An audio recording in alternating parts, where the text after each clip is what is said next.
Eto na, puro mga sabongero na 'to, Oh, mga sabongero na ho ito, mga bossing. Umpisahan po natin, dada ng dada, parang inahin na manok ang mga itlog si Becky. Sabi ni Michael Sacramento. Unahin ho natin, mga kababayan. Pakinggan po natin ito, no? Ready na po. Nakahanda na po yung mga sisisid lalangoy sa ilalim po ng Taal Lake. Ay para matuldo ka na ang malagim na... Kasi po ang sabi ni alias Totoy, mga bossing, nasa ilalim daw po ng Taal Lake. Nasa ilalim daw po ng Taal Lake yung mga nawawalang mga sabongero. Naka-standby na ang 60 technical divers ng Philippine Coast Guard para sa isasagawang seaborne patrol operation sa Taal Lake sa Batangas. Ayan, di ba? Talaga pong ang gobyerno natin. Kailangan matuldukan to, kailangan matapos. Since nandyan na, nagsasalita na si alias Totoy, sulitin na natin.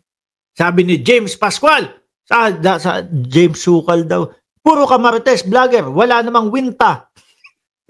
Uy, titigil na ho ako, mga kababayan, wala pong winta ang aking vlog. No, pasensya na po, James Pascual, James Sukal.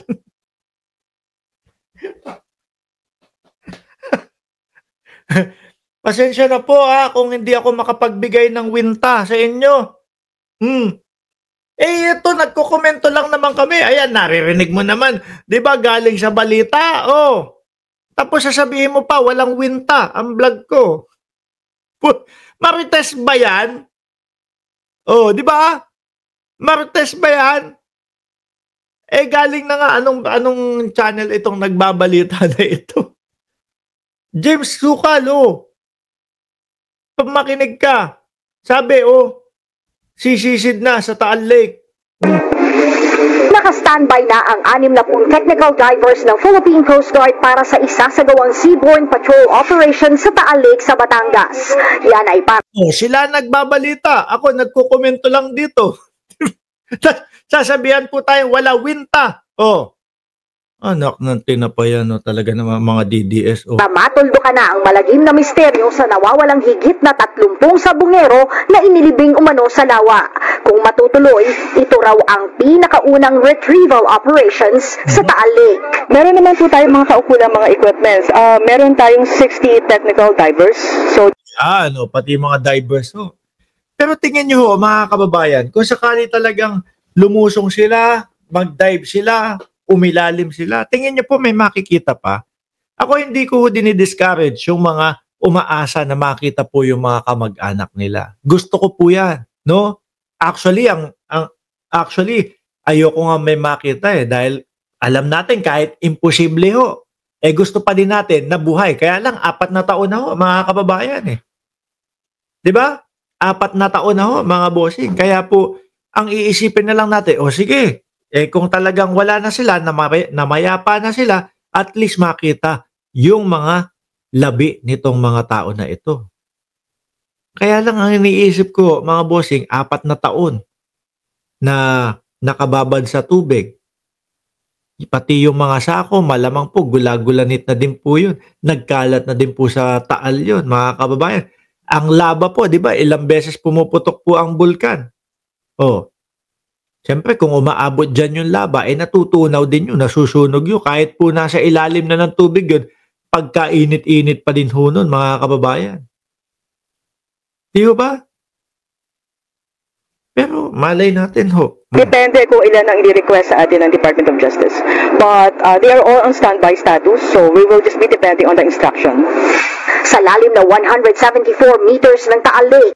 170, malalim din pala yun, no? Nasisid. 100 meters nasisid ng technical driver, ng divers, no? 174 meters yung lalim ng Taal Lake. Nasa 100 metrong lalim lang daw ang nasisisid ng divers ng PCG. Masyado na kasing malabo ang tubig sa mas malalim pang parte ng lawa. Dahil dyan, posible raw na kailanganin ang koordinasyon ng Philippine Navy sa operasyon. May mga previous incidents tayo na dineploy ating mga technical divers, pero ang naging challenge dito is medyo matagal na So these would be Ayan, sabi ni JJ Bar, sumabog din ang Taal, natabunan din iyan. Pwede ho, di ba? Pwedeng matunaw na din po doon sa init po ng mga laban na umaagos doon. Hindi naman ho porket na umilalim na po sa tubig yun, mawawala na agad yung init. Matagal po. Mga kababayan, halos yung labas lang po, magko-coat. Yung pinakalabas lang po, ang titigas, pero yung loob, mainit na mainit pa din po. Sabi ni Linda Amor ng Cereza Post, hukayin! A challenging deployment po. Sa ngayon, go signal na lang ng Department of Justice ang hinihintay ng PCG para simulan ang search and retrieval.